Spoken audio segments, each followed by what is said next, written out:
Welcome to Burlap Teachers. Enjoy the video. You start by confirming DNS resolves to your hosting IP and logging into both WordPress admin and your hosting control panel. Once done, decide whether you want a free Let's Encrypt certificate or a paid certificate from a certificate authority. This affects validation and renewals.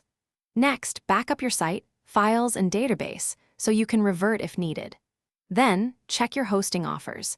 Many hosts provide one-click SSL, which saves time and automates renewal. Move on when backup's complete.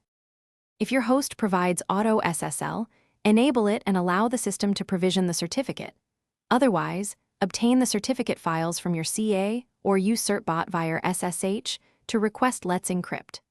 Once the certificate is installed on the server, update WordPress address and site address to use https:// and install a plugin like Really Simple SSL to manage mixed content and redirects.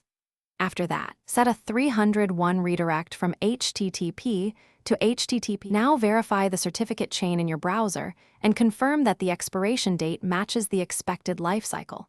Once verified, enforce HTTPS with a server 301 redirect and clear all caching layers, plugin caches, CDN, and browser.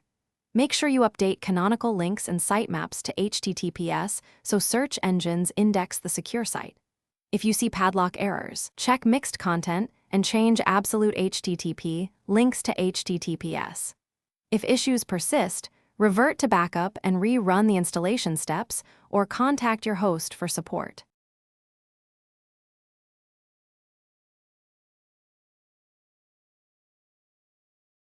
Thanks for watching. Consider subscribing if this video helped you.